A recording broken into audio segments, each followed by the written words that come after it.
Keynes. He does macroeconomics. So his last name is the same as Lord Keynes, the creator of macroeconomics, but he pronounces it Keynes. That's perfectly fine. Ty is the host of the Relearning Economics, I guess you call it live stream or podcast. I'm not sure what the distinction is between the Live two. stream. Well, one's live and one's not. Yeah. Yeah, or one's it starts as a live stream, then it's recorded and turned into a podcast or something. But at any rate, Ty works a lot with Professor Steve Keen. I don't know if Steve's here today, and uses Steve's software. Ravel is the latest version. It used to be Minsky. And so Ty does essentially system dynamics and applies it to economics. So we'll with that introduction, Ty, please, we're eager to hear what you got to say. Yeah, so I'll just give a little quicker background. I got into system dynamics 2016. I was a production manager at a box factory, looking to increase productivity. Searched the internet, found system dynamics, actually specifically found a software package called Ravel, named Minsky at the time, developed by Steve Keen. And the rest was kind of history from there. Didn't actually use system dynamics too much at the job, but that kind of turned me on to Steve Keen's work. I'd always had an interest in economics, so I kind of, reached out to him. Around the pandemic time, I had built a pandemic model in Ravel. Steve had saw it, and then we kind of really connected from there and started working together, doing all sorts of different things. Ultimately, I decided I wanted to build a full scale stock flow consistent model, obviously using system dynamics. I didn't have really many goals other than maybe I'd write a paper or write a book. I had a colleague who works in finance see the model, and he's like, well, we've got to do something with this. And of course, from there, we decided, okay, well, can we make this, from a, theoretical qualitative model to a quantitative model? And then that kind of introduced the idea of AI and machine learning in this model. So I have a very large system dynamic model. And I decided, okay, well, I kind of want to challenge in a friendly way the new Keynesian DSGE model. And specifically, they have a three equation model that's kind of a reduced form of some of the larger DSG models employed at the Fed, ECB. And so I decided, okay, well, I'm under some non-disclosure agreements now, so I can't use my full model anymore. But I could reduce that model to something around 10 system states and then take that model, put it into a steady state, and linearize all my behavioral functions and make a three equation model out of that to challenge the new Keynesian three equation model, something that would be easy for maybe an undergrad first year student to learn, and then kind of go in and look at the general little feedbacks in the system without too much complexity, and then expand from there into a full system dynamic model. So today I'm going to have this 10 system state model. I'm going to break it into 5 separate models, and each model I show will expand on the last model until we get to the 5th one, which is the full 10 system state model, which is a representation of my larger national model. There's some things excluded. And then finally, I'll show the reduced linear model that oscillates around a steady state. So you're looking at the log difference. So if your steady state of output is 100, what's the percentage up or down in that regard? So I will share my screen. Also, if anybody has any questions as I'm going through this, I already told Christine to interrupt me if I'm going too fast. This software is obviously a little bit different than like Vincim or Stella. And just let me know if I'm sharing my screen. Yes? Yes, I think I am. Yes. Okay. Yes, we can see. So I'll start off just with a basic intro because this is the canvas is a little bit different from, let's say, Vincim. So I want to just kind of point out what a stock is, what a constant is, and what a flow is. That way, when I start describing everything, you'll kind of follow along and understand what you're seeing on the screen. A stock in Ravel is represented by a red variable that has an input from an integral mathematical sign, which looks like this. So if you want to identify when I'm going through the system, this is a stock right here. If you see this integral attached to a red variable, my blue variables, these are constants or parameters, and my flows will have a little indent on the back. That's how you can kind of compare it to a Vincent model or a Stella model or whatever software package you want to use. Also, I kind of have a naming convention. My system states or my stocks are going to be capitalized. Generally, most of my parameters or constants are going to be Greek letters, and then lowercase letters for my flow. That's just my convention on modeling. So this first model I'm going to show, and I have an awfully empty canvas right now, is the original Goodwin growth cycle model. I know you had Steve Keynes here last month, so you're going to be kind of familiar with that, but we'll go through how this model works. So if we start with our system state K, which is the real capital stock, it's a mixed together group of real goods in the economy. So that could be factories, machineries, et cetera. You can use that capital stock to define Y. Well, how do you define Y? You take K, you divide it by an accelerator, which is new right here. Generally, empirically, that accelerator in the United States has been between 5 and 3, has been declining over time, but it is pretty stable, over, a couple year period. So it's easy to define that as a constant. K divided by new equals Y. Y is your output. Y divided by A, which is a fixed constant of labor productivity, gives you your labor that is demanded in the economy. You have N, which is your supply of labor. So L divided by N, constant. And when I go through in the next parts of the model, we're going to change these so they're endogenous, and they'll change with the system, and I'll show you how I do that later on. That gives you L. So L divided by N gives you your employment ratio. I think all you system dynamicists know what you love to do with ratios. You feed them into a function. No, a lot of system dynamicists will use table functions. Steve Keynes always taught me to just define them mathematically. So this function here is an exponential curve, which when I run the model, you'll see it. So you know what an exponential curve looks like. So your employment ratio feeds into this exponential curve, which gives you your wage change multiplier. So it's the very Phillips.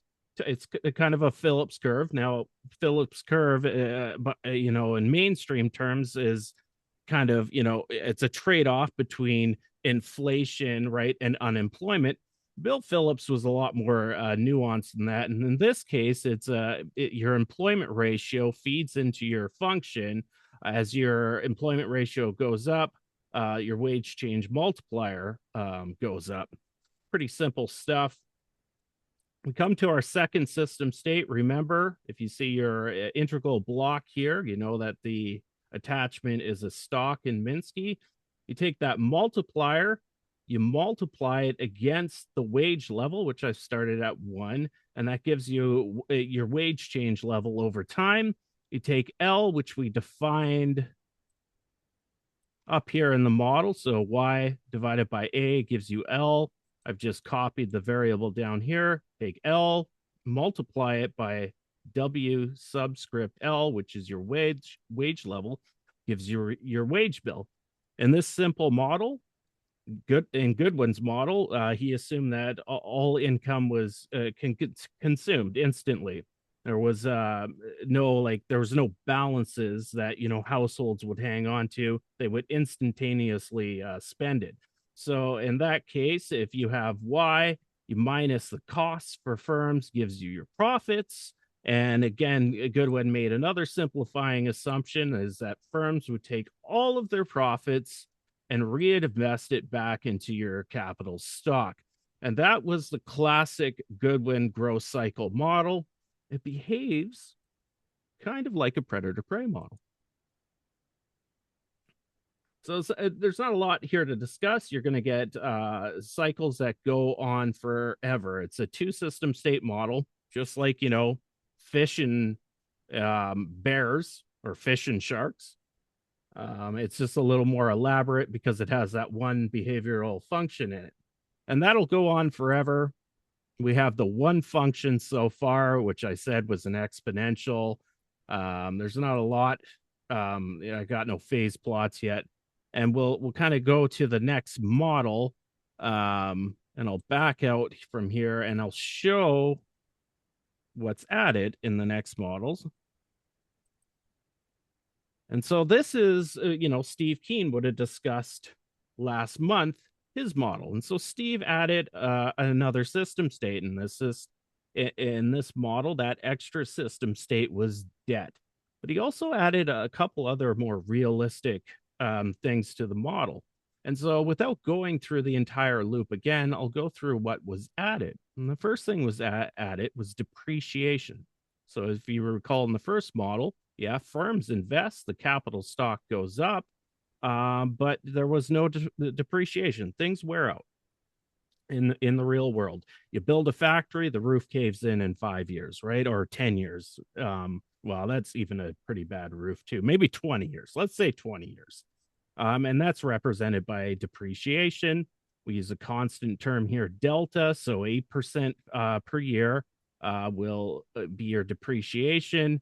That's multiplied by K. So K times delta gives you D, which is depreciation. Depreciation actually minuses from K. You can see the feedback loop there. So that would be a balancing feedback loop.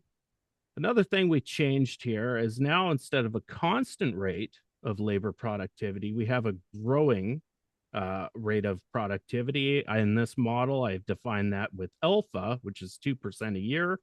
It's intrinsic. So at this point, it's exogenous to the model. And we will lift that restriction in a few minutes. But right now it grows. We did the same thing with population. Before n was constant. In this case, I've now said, okay, I'm going to use a constant value of beta, which is my growth rate for n. And so now my worker population will grow at 1.5% a year. The rest is the same. And we get all the way back to our wage bill and our income. Suddenly we've got something else here, R. And R is our interest payments. So now we've got a different equation for profits. We've got Y, which is your output, minus your wage bill, and minus interest payments gives you your profits. What I did here, and this, again, this is my original work. This was Steve's big model they developed actually back in 1992. Even though his paper wasn't published until 1995, he started this initial work in 92 and discovered what I'll show here in a second. So instead of just assuming that all profits are invested back into the capital stock, Steve Keynes said, well, no, let's make a profit ratio here. Let's take our capital stock, so profits divided by the capital stock will give you a profit ratio. And he took that ratio and he fed that into another exponential function, which gave us an investment multiplier. And so this behavioral decision says, okay, your multiplier, as the profit ratio goes up, your multiplier will go up. You'll take that and you'll multiply it against your real output, and that gives you investment. Okay, so now we have an investment function where we're dropping the unrealistic assumption that all profits are invested. That's great, but that's still going to give you the same model as before. Steve's insight here, it was adding a third system state, something real in the economy. If anybody's familiar here with endogenous money, as opposed to the loan of full funds theory. What it says is banks create credit when there's demand for loans. There is no constraint on reserves, et cetera, et cetera. So he added that into the model, which he says if investment is higher than profits, firms need to take out net credit. This is net credit here, NC. So that means if profits are higher, firms are paying off some of their debt. If profits are lower than investment, then they're taking out credit. And this is a very Minskian function here. So Minsky said there's different stages of euphoria in investment. So as your profit rate goes up, I'll go back up here. Minsky said firms, essentially what Minsky was saying was, oh, firms are always going to believe this is going to happen going into the future. We're going to keep taking out debt. Our capital is going to accumulate. We're going to keep making profits. And right, that would go up and up and up. But ultimately, there would be a constraint, and we'll get to that in a second. So they invest more and more and more, even beyond the profits they're earning at some points, right? So they take out the credit to cover those costs. Their stock of debt goes up. And of course, there's a cost carrying debt. And in this model, we're just going to keep it simple here. That debt is a constant term, right? And saying 3% interest per year charged on the debt. That gives you your R variable, which is your interest payments. This becomes another balancing feedback loop in the model. And this, with this loop completed, you get a different characteristic to the model altogether. We'll run it. We'll see what happens. It looks like things are getting better. Almost looks like we might be getting to an equilibrium, the holy grail of economics, equilibrium. You can see our private sector debt ratio is rising. Our share of income for households is declining, something we've seen in the real world data. And then eventually we get a breakdown in the model altogether. And I think it runs to about there. And so what essentially is happening in this model is R gets increasingly higher, even though the rate of interest stays constant, the debt accumulation accumulates more and more. That third system state D accumulates more and more and more beyond what Y is generating in the model. So ultimately, what has to happen is one other person in it, one other agent in the model has to lose a bit of its income. That turns out to be the household, ironically, not the firm. But eventually that breaks down and you get a system collapse. We have, if we run this, we have now two functions there, both exponential functions. We have no rates there. We don't have really an interesting phase plot yet. A little bit here. So this is the intermittent route to chaos, where it looks like it's going to converge to an equilibrium, and then it explodes on the other side. And so this was the big insight for Steve Keynes, and this came, of course, really got popularized during the 2007-2008 financial crisis, where we saw, the peak of private sector debt in the U.S. economy specifically, and that breakdown that we saw. Steve is one of 12 economists that have been documented to forecast it. Now, those economists include Peter Schiff, so some of them didn't have models. Steve was one of those economists that had a model for it.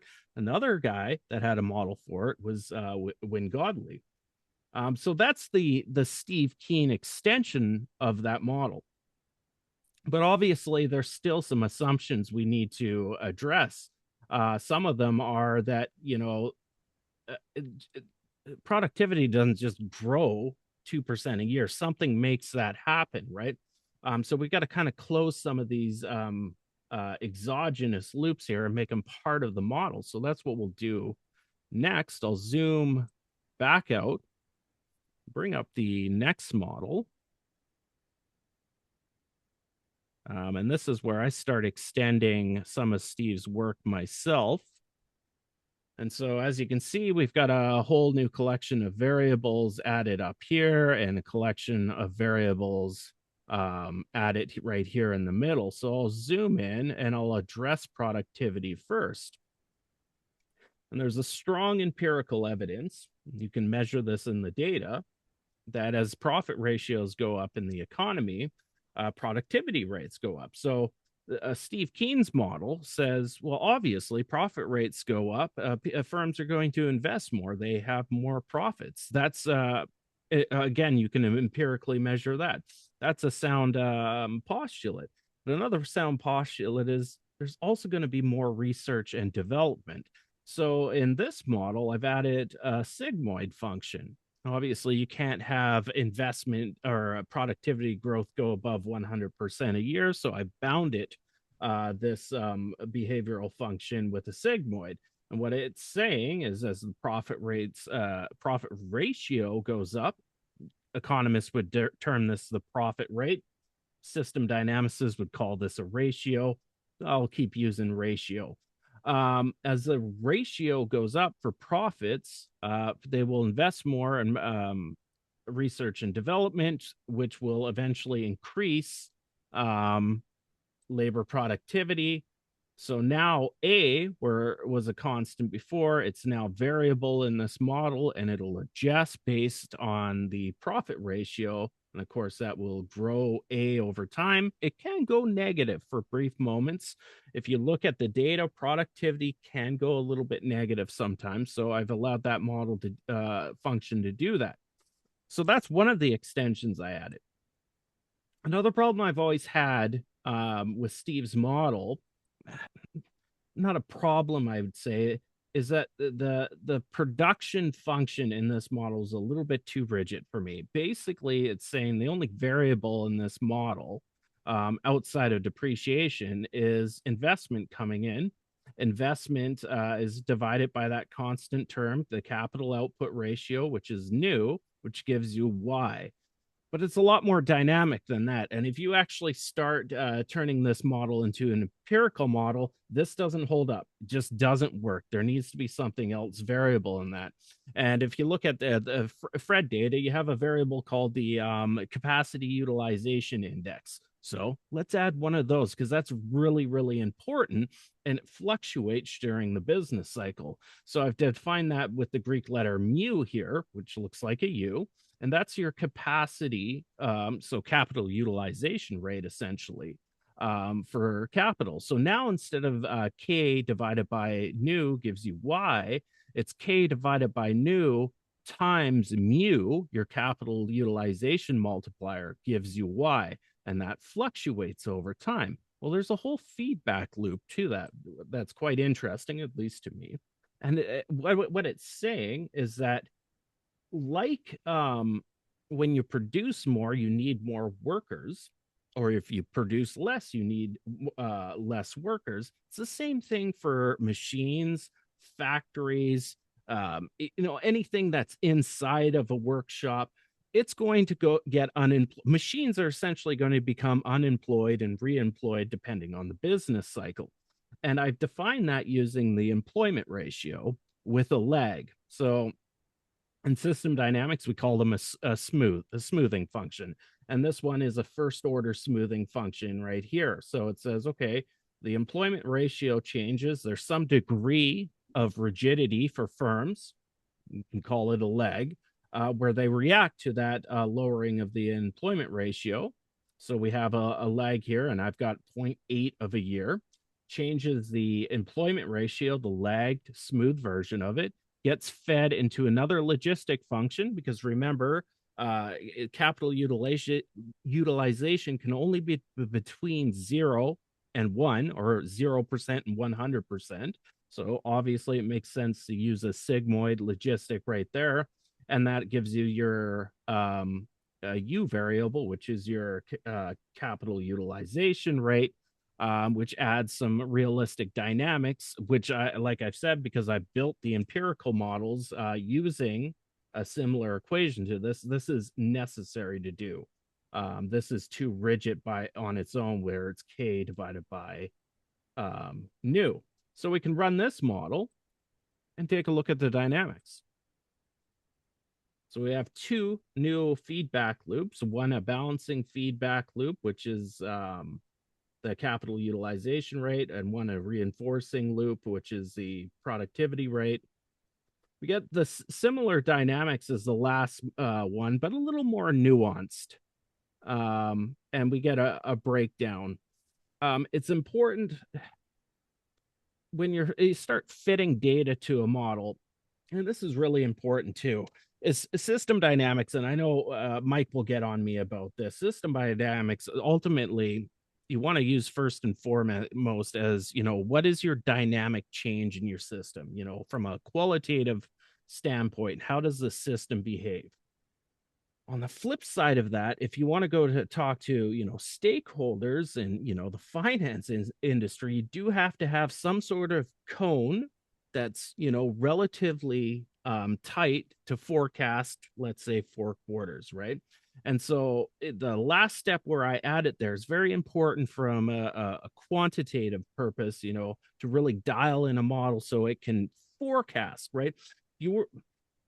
In economics and, firms and finance firms, first and foremost, they want to see forecasts, right? This behavioral stuff will interest them, but you got to have that carrot hanging in front of them first and foremost, right? So those last 2 loops I added, even though it didn't change immediately the dynamics of the model, it's very important for calibration purposes if you want to have a quantitative model. We got a phase plot, a little bit different here. The cycles are a little bit bigger, but that's to be expected with the capital utilization rate and the fluctuation in labor productivity. We have a few more functions, obviously, in this model. So we run it. This is our capital utilization function, which I said was a sigmoid. It usually runs at the top of the S, so it would flatten out right up here. With my productivity, it's actually at the bottom of the sigmoid, so it would flatten out right about here. So those are 2 new functions we have. We can go to the next model. I'll back out. And remember, if you have any questions, if I'm going too fast, if you're not familiar with the interface on the screen, raise your hand and Christine will stop me and I can address it for you. We'll go to the next model. We're going to expand it a little bit more. So ultimately, we had a private sector model before. We had households and some loose assumptions that they just spend everything they have. They don't save anything. We had firms and we had a financial sector. Well, this model, we've got another pretty important sector, in macroeconomics. That's the government. So in this model, I said, okay, we need to add a government, right? And we need a behavioral function for spending, and we need a behavioral function for taxing, right? And my larger national model, it's quite complex. And this one, I've pared it down to 2 new functions to make it easy to digest. So the first new function is government spending. So we go back down to our P variable, which seems to be pretty important because it's still building out. And we've got this new term up here.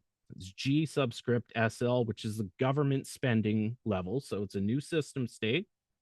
So now it's G subscript SL minus Y minus W subscript B minus R gives you your profits. So government spending in this model is directly purchasing from firms, which will boost their profits. So that's kind of the dynamics right there. But how does it do that? Why is it deciding to spend or not spend? Well, it's very Keynesian, counter-cyclical. So I've decided the function of this would be the employment ratio. So as the employment ratio goes down, the government spends more. So this is a downward sloping exponential opposed to the upward sloping exponential slopes from before. So as the employment ratio goes down, the government steps in with counter-cyclical spending. That drives a government spending multiplier, which is multiplied against Y, much like the investment multiplier we discussed earlier. That multiplies the system state. So this model has memory of what the government spend, in time 0 to time 2 times 3, has memory, so it can go up and down and fluctuate, and that adds to profits. I also added a tax function, and this one I have to declare, because I simplified it. I only had one area basically where I could say, okay, the government decides it's going to tax because of this, and it's going to tax this agent in the model. Whereas my larger model, it's much more elaborate. But in a aggregated top-down look, this works fine. And so what I said in this model is, okay, government makes the decision on taxes based on economic activity, and the best place it would do that is with the profit ratio. If businesses are doing really well, the economy's booming, let's say, there might be a behavioral function where the government's apt to tax businesses and households a little bit more. And so I created another exponential function with a gamma variable, which is a tax rate multiplier, which multiplies another system state, which is T subscript R, which is a tax rate level. So it has memory again. It's a system state and go up and down. And so it's multiplied against itself, and that gives you your tax rate. I take the tax rate and I multiply it against the wage bill. So I just did something clever here, because my larger model, all of these agents are individually addressed. In this one, I decided, okay, the signal will be from firm profits, but they'll actually tax the wage income of workers, for no other reason to add a little detail to what otherwise is a very top-down type model. So this elicits a little bit different behavior with these new ones, and I'll run it. And actually, we'll do a couple runs on this one. And we'll have minimal taxation and minimal government spending. We'll run this one first, and we'll look at the behavior of the model. So now you can see that there's government deficit output ratio and a government debt to output ratio. And you'll see how this model behaves.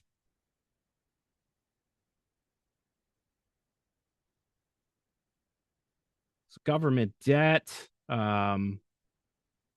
was high at the beginning. It drops way down. Instability happens in the system. You see the counter-cyclical spending start happening as the unemployment ratio goes down, and it actually brings the system back into stability over time.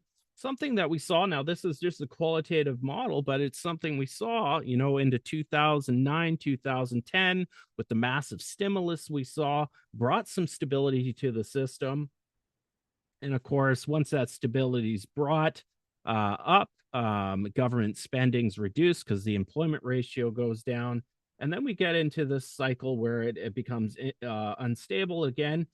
You could say this is a form, a Kondratiev cycle. And there's a bunch of different theories on why that cycle happens from all the different economic schools.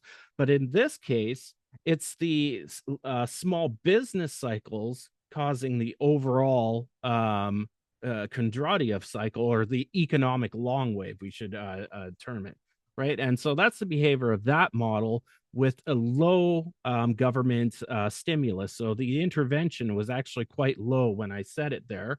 And you can kind of see the different cycles. But what happens if we had some reasonable government spending? And we can kind of just test that out. I'm going to change the behavioral function. This is one of the 4 variables in the downward sloping exponential curve that I described. And we'll run that and see what the behavior is now.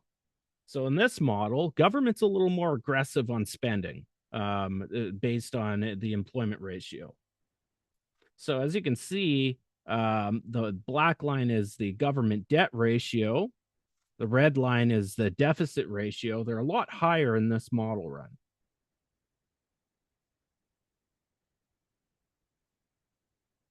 We actually might end up in some equilibrium here. Don't know what's happening here. The trouble of doing a live workshop here.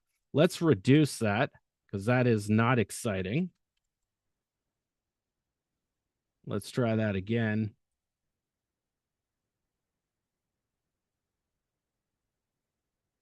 So this is with again higher before I had it so high that it literally was putting the model into equilibrium. I don't think we'd ever live in a society where there'd be 50% of GDP was from the government, maybe.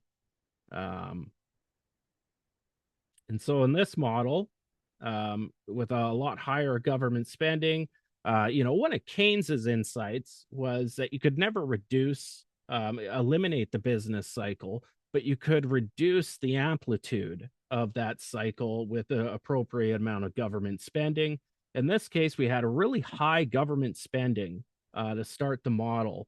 And that injected so much profits for firms, and we're discounting the real resources. You got to dig stuff out of the ground, but assuming that exists in the ground, it's deployed. We get a really stable economy for a while, and in fact, government spending, the red line here, so this is the deficit, what they're spending per year, goes right down to zero. And the economy is actually quite stable for a long period of time. But ultimately, the debt ratio, private sector debt ratio, is quite high. At this case, it's around 300%, and we get instability in the system again. But it's a lot more stable, and that's pretty interesting. This comes down to like, it would be ideal if the government steps in and does this all the time, but obviously there are political boundaries that prevent that. And unfortunately, we'll never see a world where we have in my opinion, a reasonable amount of government intervention to limit the cycles in the economy. Our behavioral functions. So our new one is public spending, a downward sloping one, and then an upward sloping tax function. And so far, we've got a full functioning model. The one thing I excluded in this model, and I did it on purpose, was an import and export, so a foreign sector. Now, in my larger national model, it obviously had to be addressed, but I thought for an academic paper, to keep it somewhat closed, even though this isn't a closed model because it has credit creation. It can't be a closed model just by that virtue. That adding another open element to it, which is imports and exports, would overcomplicate the model. So I restricted it to a government sector, a household sector, a firm sector, and a financial sector.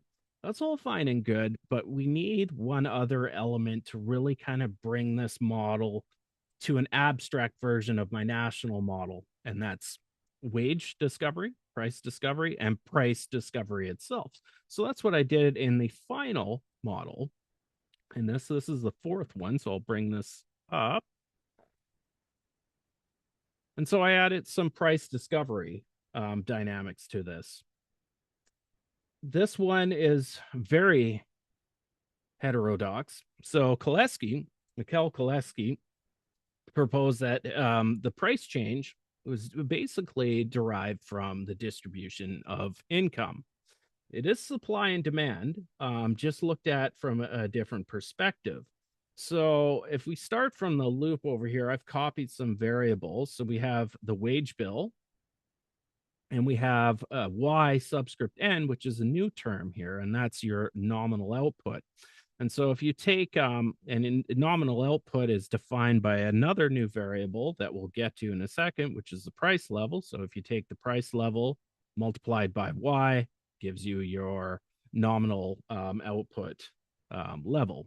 And so what this is saying here is if you take the wage bill, divide it by nominal output, you get the household share of income. So the distribution of income. Very kind of Koleski-like thinking.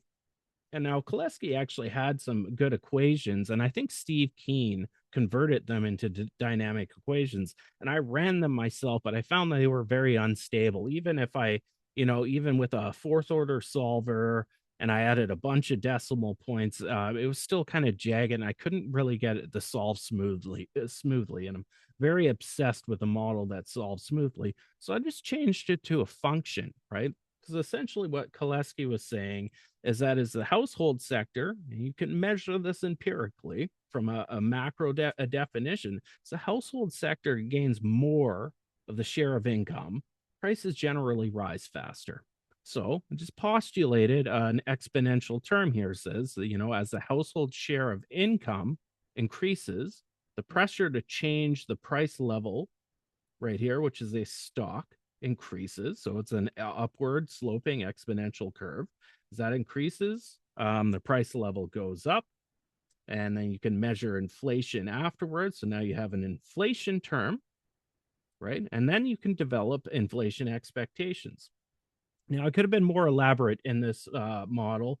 So right here, I'm using a lagged version here, a smoothing function, a first order. What I could have done, if I wanted to, flush this out, which I have done in my larger model, is use a trend function and then extrapolate that trend function and then have forward-looking expectations, right? Which is a big thing in mainstream economics, right? You don't want to use backwards, path-dependent stuff, even though that's what system dynamics is. So in my larger model, I do cater to that. But in the simplistic model, I just use a lagged, smooth version of inflation.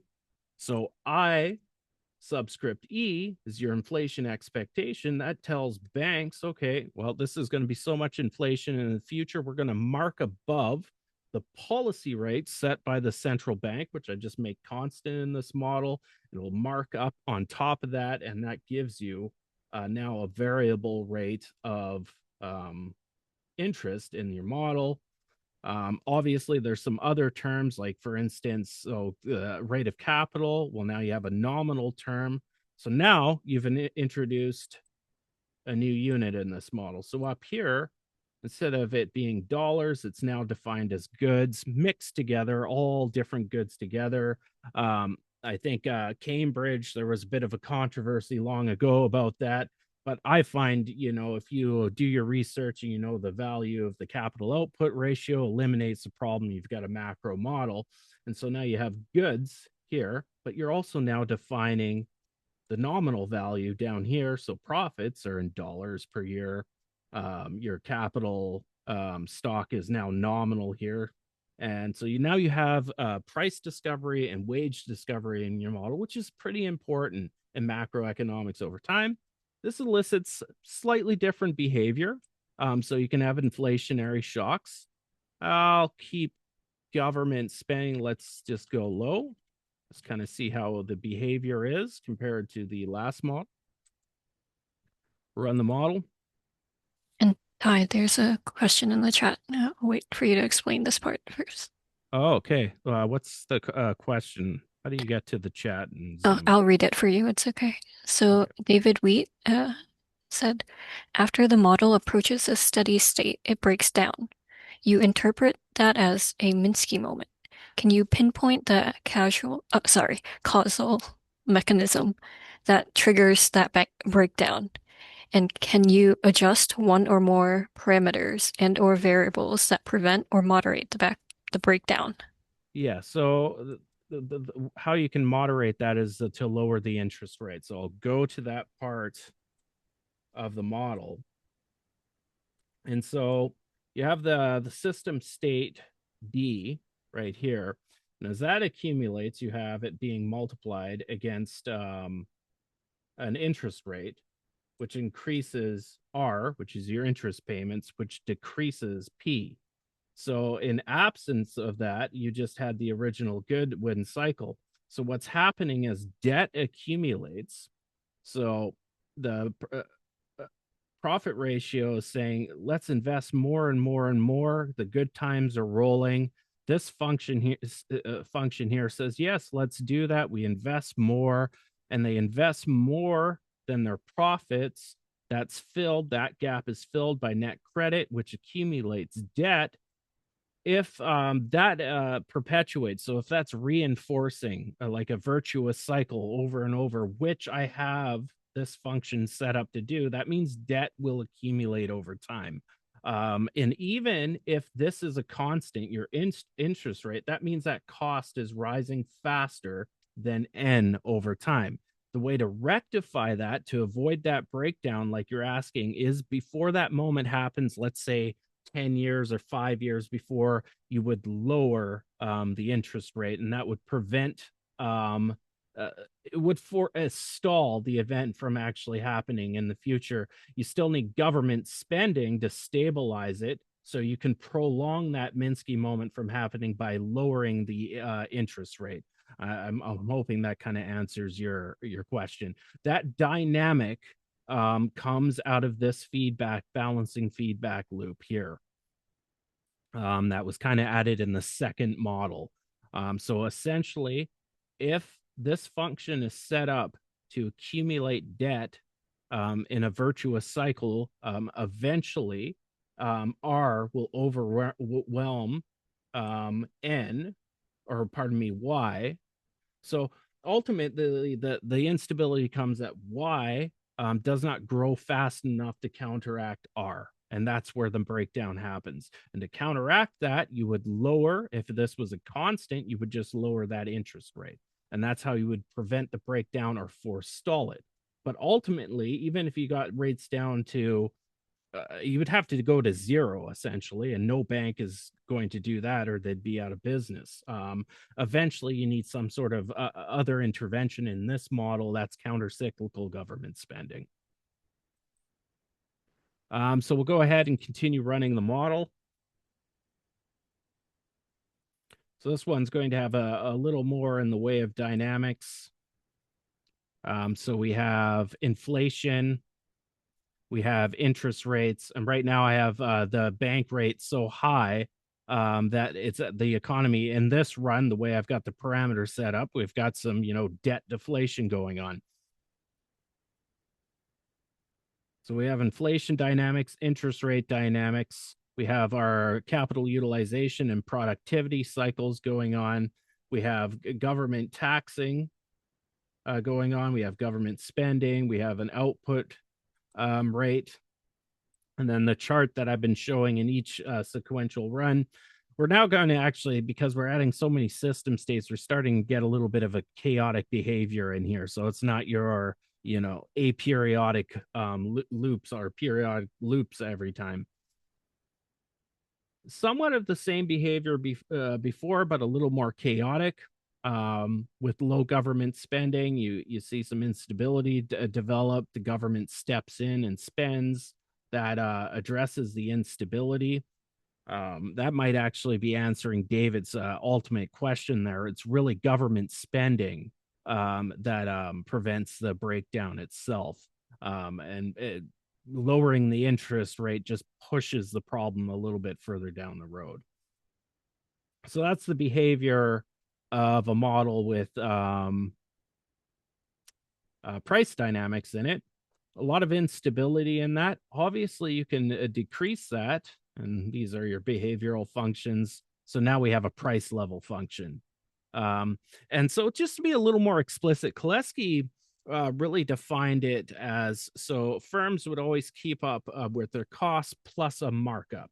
So in his original equation, if I define that on screen, I'd have the distribution issue. So the distribution of income. So as household incomes go up, that's inflationary. But also firms would always mark up to a degree to be profitable. In my larger model, we did a little, I don't know if anybody's familiar with Isabella Weber. We did a little bit more, and we actually did some greed inflation. So in our larger model, we said, if profit ratios are going higher and higher, firms actually get greedier and greedier. It's much like how they think if they keep investing, the good times roll. If they're making more and more profits, that means, wow, our pricing function, we can just keep increasing our prices, right? I excluded that from this model because it would have gotten too complicated. So all this is great for system dynamics, really interesting. Jay Forrester would be like, oh, this is great. But to an economist, this is gibberish, right? And I couldn't go present this to, the new Keynesian school, or maybe a more traditional neoclassical, they wouldn't get any of this, right? They wouldn't understand it. So I think you have to have some sort of bridge between, stuff that system dynamicists do, stock flow consistent modelers do. A lot of post-Keynesians do stock flow consistent modeling, but in discrete time. I do it in, system dynamics with system dynamics, so continuous time. But you got to kind of bridge that. And so what I did in my paper, which is actually the first part, is I found a steady state. So in this model, if I just press stop, I got my initial conditions in a steady state. Then I say, okay, well, these are all nonlinear functions. Let's reduce these to linearized functions. And then we can have a little equilibrium model that shows the different feedbacks. So the concepts are built, but at a very, very beginner state. And I'll show that model next. And so this is a linear model. And I'll just press, let's actually stop here and let's do something really boring. No, it's not that one. Figure out, oh, here we go. Get this into equilibrium. Bam. Now, this is something that a lot of economists can appreciate, equilibrium. I don't know if anybody's laughing because you're all muted, but that was supposed to be funny. But this is a good starting point for an intro student. So this is the 10 system state model here, but it's just represented as a steady state. So the initial conditions that you saw in the model and all the behavioral functions are just linear functions. So this is a 3+1 equation. So I've added debt. So it's actually 4 equations, right? And you can see the dynamics. If you change, let's say, government spending. So let's say there's a deviation of government spending by 1%. How would that affect the full scale model? If you do that and simulate it, that full scale model, and you show a student, look I'm going to increase government spending. Oh, look what happens, all these new dynamics. You don't really comprehend what's going on, especially an intro level econ student, let alone somebody that's never done system dynamics. So in this case, I've got a 1% increase, deviating from the normal level of government spending. And then you get your new dynamics, play it out. It'll settle into an equilibrium. And then you can explore what are the feedback effects of government spending. So now it's in equilibrium. Great, it looks great. We've got a positive output deviation. So output's gone up. That means that's a good thing, right? Private debt, it's gone up, which is interesting. There's got to be a reason why it's gone up. We need to explore it. Oh, firm profits are a little bit low. Well, that's odd. We should look at the feedback loops, right? So this gives an opportunity to shock the model, see the initial feedback effects, watch it get into equilibrium, stop it, look at the results and say, okay, well, profits have gone down, but output's gone up. Let's explore the feedback loops. And that gives an opportunity to then look at the larger model. So in this case, profits are down, so the share of profits are lower. Well, maybe we need to explore that. So let's lower the household share of income. Does that solve that problem? Right? Is that a feedback loop issue? Can we explore it? We can. Run the model. And now we're finding, okay, the profit ratio isn't the profitability, the deviation is now positive.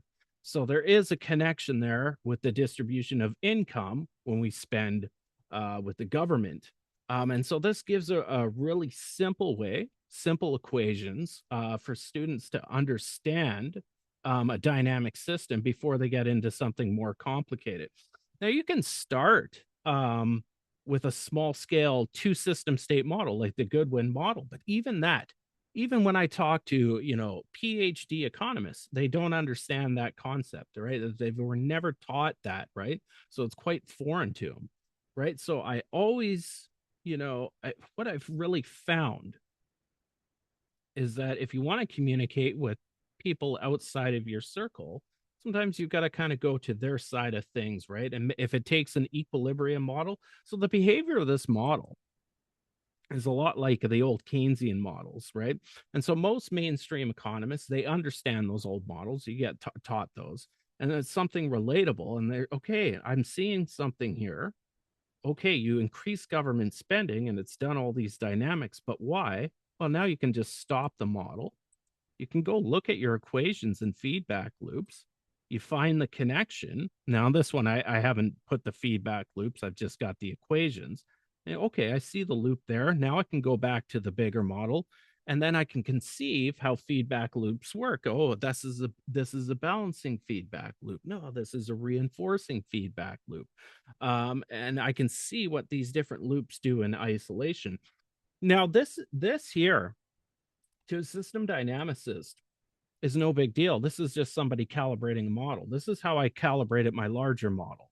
Right? Is I just, put the model into steady state. I made all of my functions, linear functions, and then I just swept the parameters, right, to find the stability points. And then when I was fitting data to it, I'd do this, but I'd use machine learning, which is a little more, for one, more productive and quicker and better than my brain could ever do.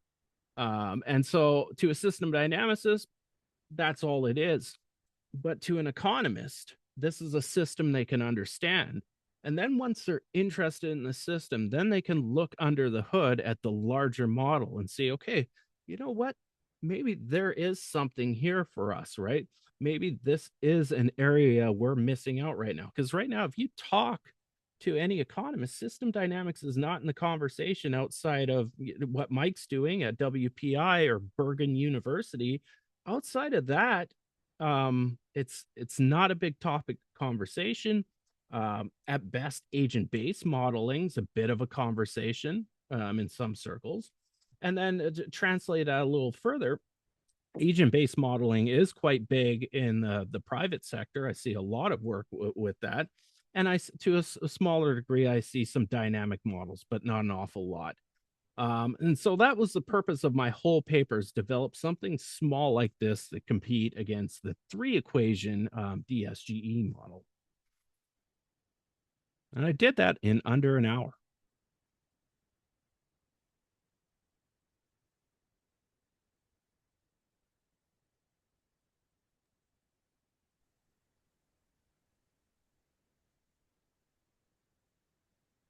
Ty, so thank you very much. That was quite good. There was a lot there, a lot going on there.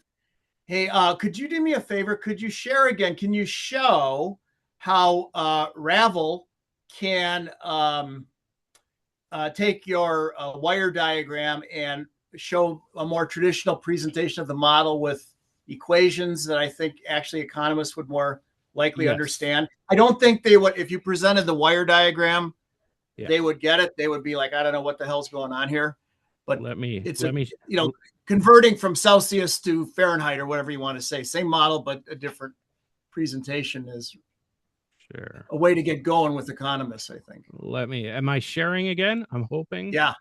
Okay, yeah. So the cool thing about the Ravel interface is you can export all your equations in LaTeX, which I did for my working paper. It was quite easy. It was ingenious. So if you can check on your tabs, as you build the model, it's building out the equations as you go. And so there's a summary, which I'll show the summary. So this is a traditional in all system dynamic programs. So look at a flow. I don't know why it's saying missing braces, but and so this is traditional for system dynamics. But this one here, as you build your model, it's generating a LaTeX copy of what you're building.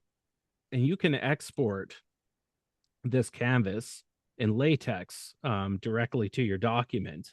And obviously you'd have your document formatted so it would literally just slip in like that. Saves you from typing out your equations in LaTeX. And it is quite understandable. So in this case, this equation here is your equation for y. This is very similar. You'll see I used all the same letters essentially as the new Keynesian model for y, which is your output gap, basically. And then three equation new Keynesian model. It doesn't actually define potential output in the small model. It just postulates that there's some steady state of output, and that the model just shows what it deviates. Either it's you've got more than the trend or less than the trend, and so that's the way it shows it. But this is essentially what economists really like. So as much as stock flow diagrams tickle me, and I love them, that's why I love system dynamics. Dynamics are a little bit foreign to economists, right? But they do get equations. They do know calculus, even though a lot of them you're using discrete equations. They know what an ordinary differential equation is, and this is something they can understand, right? So they can refer to that, and that's one of the potentials of the Ravel software is it's very easy at taking your equations and plopping them in whatever document you're going to use. I don't know if that answered your question or not, Mike. Yeah, entirely. I think this format in a paper is what economists would, I'll say they'll understand it, whether they really do or not, but they'll be comfortable with this. If you showed them the wire diagram or whatever you want to call it, stock flow diagram, or I could almost guarantee you at an economics journal, not a simulation journal, but the referees are going to say, I don't know what's going on here. I don't understand it. This, they're going to claim they understand. They might even actually understand it, but this is what they're comfortable with. Yeah, and it was so in the decision writing my paper, I know which journal I'm going to submit it to. And I purposely excluded stock flow diagrams because I know how those journals behave towards that stuff. Yeah, and I wouldn't. Another strategic. A lot of this stuff is gamesmanship. Getting stuff published in academic journals is. I probably would just say the model is nonlinear. Well, I don't know if this is the linear version, but I had to solve it. I had to simulate it. I wouldn't mention system dynamics. It'll trigger some people to say I just simulated the model using a Runge-Kutta method or something like that. Mm-hmm. And again, now you're on safe, neutral. Yeah, yeah. I made sure I used terminologies like nonlinear dynamic systems if I did get into that kind of area. Although I will say I could have quite easily geared it towards the society journal and gone that route. But I wanted this to communicate to the broader economic audience that there are alternatives out there, that micro foundations. So another thing too is, you can build a DSGE model. It takes some work in a system dynamic software package. You can have micro foundations, but everything is a little bit different using system dynamics. And I could have approached it that way, but I decided that that doesn't need to be done, and I just need to provide a rock solid alternative base model that all economists could understand. And once they understand that, they could go a little further and look at a 10 state system state model that in itself could be built out to, my national model, which is 140 states now, if they wanted to, right? And, put that out there and at least put something I know is worthwhile. It's made me money out there to the academic community, that there is better ways to model other than DSGE models. So does anyone else have a question or two for Ty? There are a couple. I know we've been at it a little past an hour. Yeah, go ahead, Christine, please. I don't want to. Dale Scott Rothman, if I pronounce your name correctly, asks, can Ravel go from an equation to a wire diagram? Oh, can you define the equations first and it will automatically wire. Is that kind of, I wonder if that's what he's meaning. So in the last version, there is a beta version. So there it is right there. It's still a little glitchy, but I can just write the equation there, and it doesn't always work, but it'll wire your diagram for you. But unfortunately, the wires will cross over the variables. So it's a little bit messy. But if that's the question he's asking, yes, it's in development. Steve has one developer working on this software package. So when it's fully flushed out, I don't know, but that is implemented at that point, if that's the question. And that you can go into your summary tab, and then it's just like, in Vincim or Stella, where you can actually just write the equation if that's your preference. Thank you. And Dale said, yes, that's what he was asking. Then Rory Neal McAllinden says, this is really interesting, Ty. Thank you so much for the presentation. In your paper, you mentioned that because of the modular nature of your model, it could naturally serve as a basis for more complex extensions. I was wondering if you had any thoughts about how disaggregation should be approached without compromising on macroeconomic foundations. For example, you mentioned Keynes' production functions rigidity. Have you thought about how modeling an economy with multiple interdependent firm sectors producing different goods, with production being dependent on multiple kinds of inputs, should be approached? Yeah, so in our larger national model, we actually have three firm sectors, right? And so one's a resource extract sector, so just, all things extracted, intermediate goods, and final goods. And so those three agents interact with each other. Whereas in the model I showed, I just pared it down to K, so just the one firm sector. So yeah, we do explore that. Ultimately, in macroeconomic modeling, so there are like Ray Dalio is a perfect example. He is a macro guy. So he looks at investments and stuff from a macro perspective. There is a big group of financial institutions that look at the economy from a macro perspective. So they're looking at, government fiscal policy, monetary policy, different rates and stuff. And in that case, you can disaggregate all you want, but then you're getting into the questions about firms, right? And so I've always focused on macro and macro itself, and you can define macro from macro. You don't need micro foundations or disaggregate too much. I will say in our larger model, we do have to have like in our larger model, it's three household classes. So, poor, medium income, and wealthy people. So we do kind of disaggregate to that level, but not down to a micro level. It really comes down to the question you're trying to answer.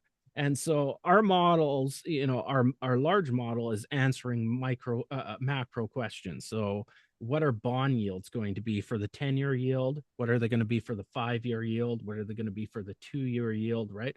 We're asking macro questions. What is the interbank, the Fed funds rate going to be, right? We're asking, what kind of government spending? Is it going to be deficit spending? Is it going to be tax fine? We're asking macro questions. So in that sense, you don't need a lot of disaggregation. One of the things is there's a big controversy is, well, you're just mixing all different types of capital together and you're saying, well, that gives output. Well, that is true, but you can also be rigorous about it and look, okay, well, what is the composition of that capital? And can you give a rigorous number? And in this case, you can use the capital output ratio, and you can work your way to a reasonable amount of Y, which is your output. Now, obviously, you have to expand that. Like I was mentioning in the smaller condensed model, I added capital utilization. I found you had to do that to make that sort of production function work. But disaggregation really actually comes down to the question you're trying to answer, right? And in my case, working in macro, I don't need too much disaggregation. But obviously, in a larger model, you are going to kind of break apart the firm sector. Like I said, we have three firm sectors, three household sectors, two kind of financial sectors, one representing banks, one representing a larger financial sector, governments. So we have we define it as state governments, which includes like municipalities, counties in the US, et cetera, and then a federal government. So, in that degree, because it's a full fledged macro model, we've kind of disaggregated in that realm. But nothing beyond that, unless we're starting to answer microeconomic questions, which in that scenario, you might as well just build a micro model from scratch. And if you're a firm or you're an industry, we'll build a model for that industry, right? You don't need a macro model at that point. So that's kind of how I approach the disaggregation problem.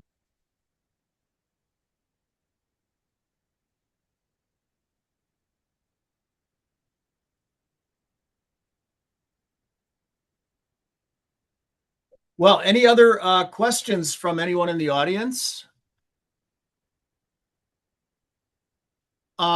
Christine or Saoirse, would you be so kind as to talk about where the recording will be posted, so people, if they want, can watch again, or if they hear about it, they can. It might be in the middle of the night elsewhere on the globe somewhere, so they can watch it and then say a few words about our next gathering. That would be helpful. Sure, Professor. So it will be shortly on YouTube, the YouTube channel of the Society, after editing the video. And also, I would like to thank Tyrone Keynes for this great presentation. It's wonderful. It was wonderful to listen to you. And finally, I would like to make just a quick announcement for our next seminar. Our next Economics online seminar will host Professor David Wheat. The title of his talk is Macro Lab at 25, Making Macroeconomics Useful Again. It will take place on Thursday, January 29th at 12 p.m. Boston time. Please also note that Professor Wheat will be giving another online seminar for the Society the previous week, offering an introduction to building system dynamics macroeconomic models. But the sixth seminar will be different, as he will delve deeper into the subject and expand on the material. We hope to see you there. Thank you.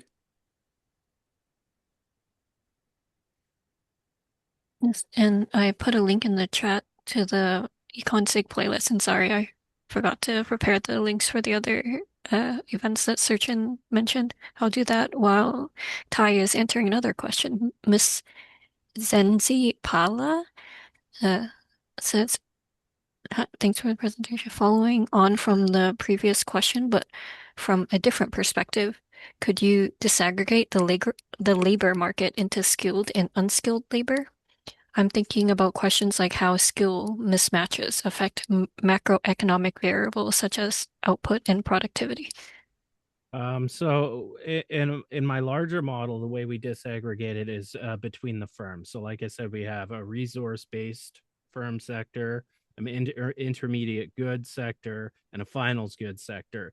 And each of those sectors take a share of laborers, right? And their productivity functions are different. And we're looking at empirical data, and that's how we approach it.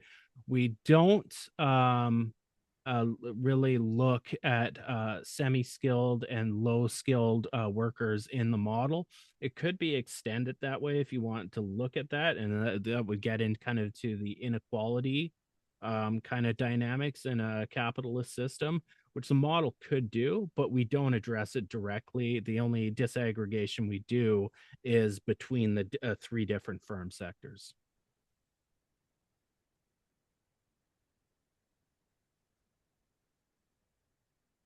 You and I don't know if you want to stop sharing so you can see other people. You're also welcome to unmute and speak, but I don't mind reading the chat. So Erda Gurkik So you mentioned the ECB models. Have you tried the model for the Eurozone Uh, econ?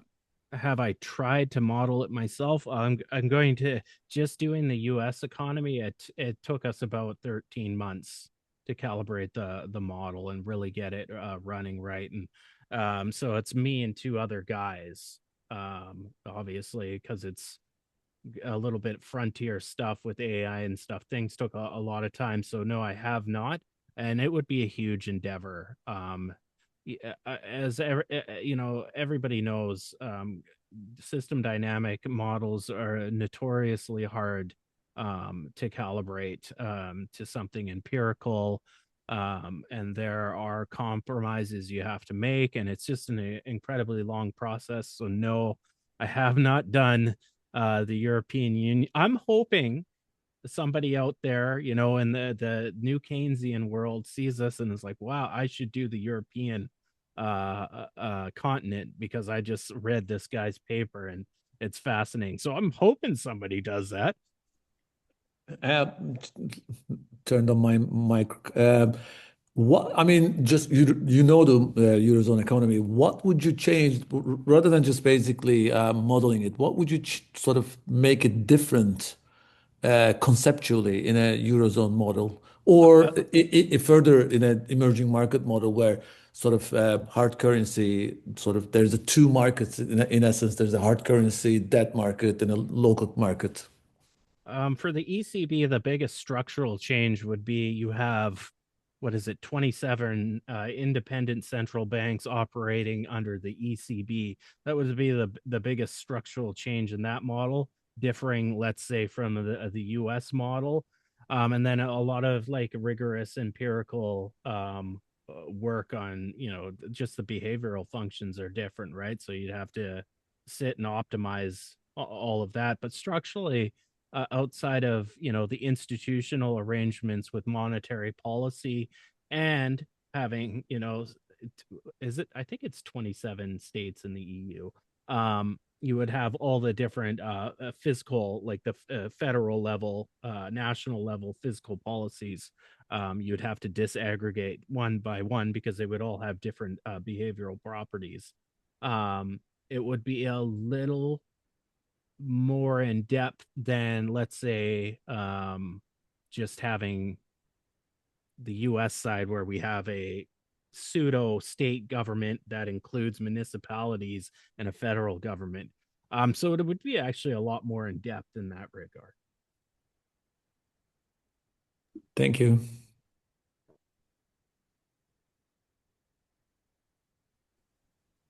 Rory Neal McAllendon has another question. Have you thought about how to model labor or input shortages between different firm sectors in continuous time? So we did run in our model, like we looked at COVID-19, and that was one of our first big robust tests.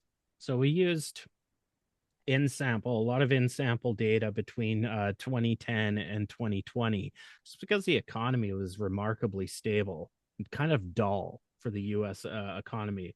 And so one of the out of sample tests we ran after calibration was for COVID-19. And we introduced capital utilization shocks to all the firm sectors, right? And kind of looked at the labor dynamics from that perspective. But we didn't really look at labor shortages. In our large model, we could do that and build it out. Just again, not it wasn't a big, in our world, that wasn't an issue that we were looking at, right? So that's again a social problem. The distribution of labor. Again, our model can handle it. Unfortunately, I had to sell my soul a lot. Like, I'm into the social issues. That was what got me into economics, right? Steve Keynes' work, right? That really got me into economics. When you go out into the private sector, you're expected to deliver results, and you're looking at specific things that often, unfortunately, don't look at things like labor dynamics other than the weekly job numbers, the monthly unemployment rate, and the cost to firms to employ people. outside of that, I haven't done a lot of rigorous research into that.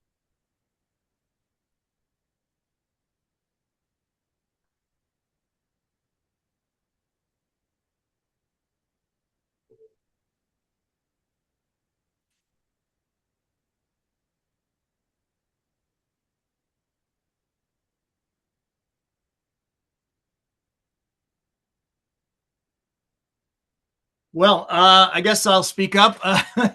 Are there any other questions, comments, points of information, business matters related to the SIG that anybody wants to mention before we adjourn?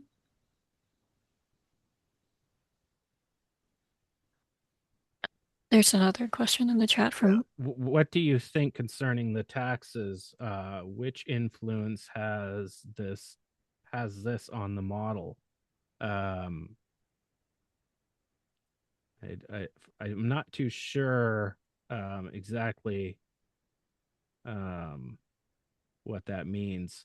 So, I mean tariffs. So tariffs in the model, because it's a macro model, it's actually quite an easy one. We do have a foreign sector, so it's essentially a tax on economic activity for the foreign sector. So like any tax, it constrains the system. It's doesn't really help it along. So in that regards, it lowered imports in our model. There was a slight decrease in imports. Shockingly, our model at this point doesn't show any big price rises. We pushed it actually to the level, and we found that any effect of real serious, and the thing with the Trump tariffs is they're off and on, and they haven't actually been, that effective, right, at changing the behavior of American importers. But if they were to be run to the extreme in our simulations with the model, we actually show a recession and prices go down, right? But because it's a macro model, we're not looking at individual things like toilet paper. Maybe maybe the toilet paper supply for the US is from China, right? That becomes some of those are industry specific questions.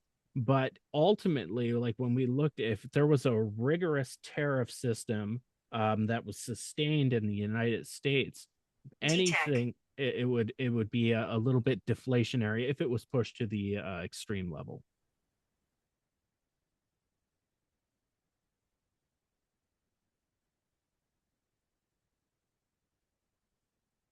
We have a lot of trees here, Christine. No, it's a joke, but it was not a true joke. You do. Okay, sorry. People have serious questions. Just a final question. In your national model, how is your production function for each firm sector differentiated from each other? If there are. Yeah. Yeah, we do have inventories. So in the model that I showed, it was pared down, but in the national model, each firm sector carries inventories. The main differentiation point is that capital output ratio. So we have the variable capital utilization rate, but each one of those firms, we studied, how much real capital did they have and how much output did they have?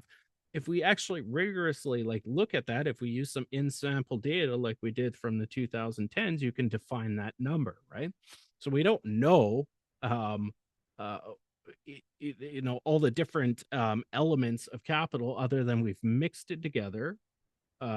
So basically it's a bunch of components of different capital, and we've measured what the output for that aggregate in. So the extraction industry or the intermediate goods industry or the final goods industry, that data is readily available, and we can aggregate it up, and we can look at the output, value added for those industries, and we can then define, okay, what is a capital output ratio? And we tend to, when we look at that, and like I described in the presentation, that ratio in the United States has been between 5 and 3 for 60 years, right? It has been slowly coming down, but it's so slow that we can just treat it as a constant. So we just looked at the data from 2010s and we defined what that capital output ratio is. And obviously we had the included dynamics that there is capacity utilization happening, which is variable in itself. And of course, the capital itself changes. So depreciation for goods, like finished goods, is different than depreciation for the extraction industry in the model, right? So the depreciation rate's different.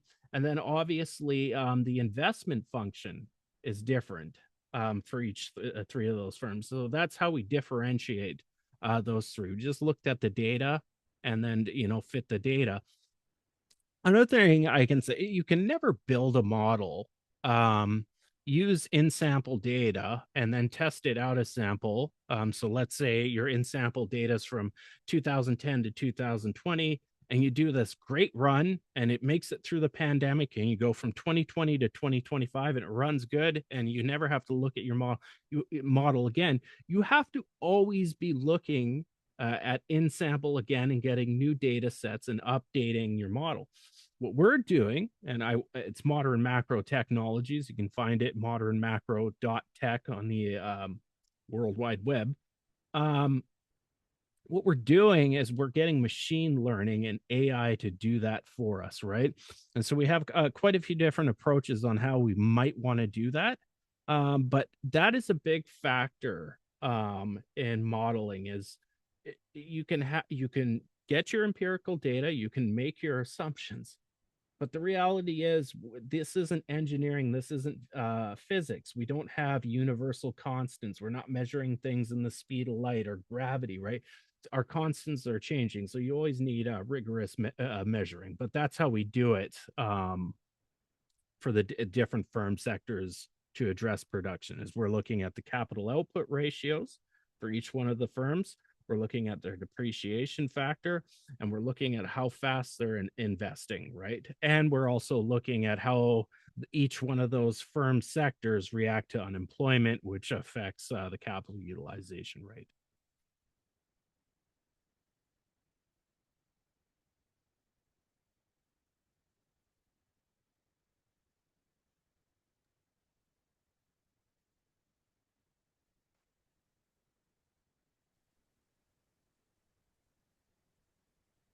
You're welcome, Roy.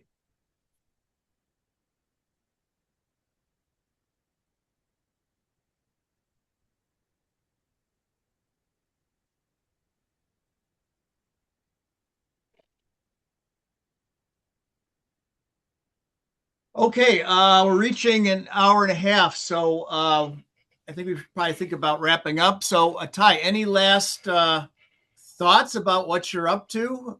Is your paper going to be posted so we can read it, a preprint, or we got to wait till it comes out in the Journal of XYZ? No, I've got a preprint. I didn't realize we hadn't let me put that in the chat right now. I should have put that in the chat to start with. Give me a second here.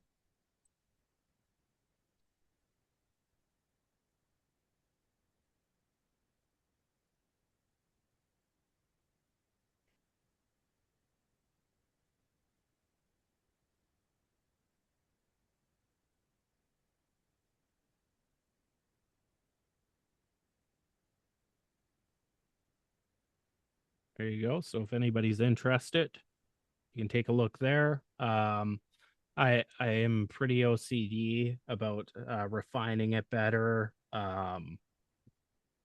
So I don't know how long it's going to be before I actually submit it to the journal I'm thinking about.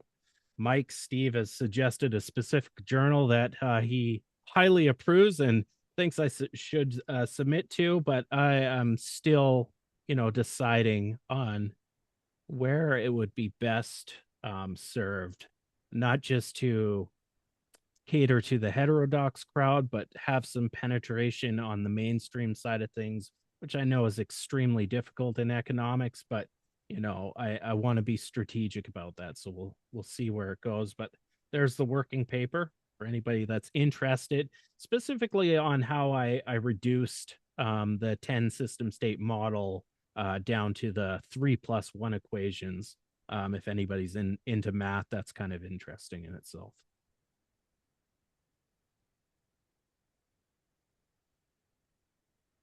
Oh, and you can also find me if you're on social media. I know I've seen a few of you here that know me on social media. It's Relearning Econ, so at Relearning Econ on social media like YouTube, Twitter, Ty Keynes on LinkedIn, and Relearning Economics on Patreon. If you're a Patreon person, you can find me on those platforms.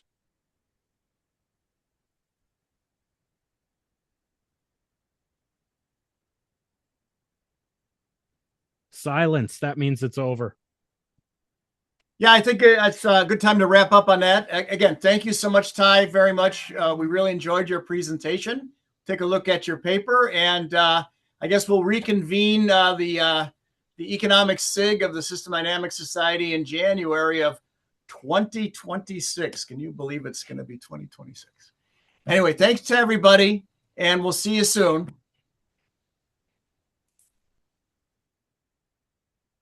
Thank you, Ty. Thank you, Thank you. Surgeon. Thank you, Christine. Thank you, Ty. Thank you, guys. Have a good one. You too.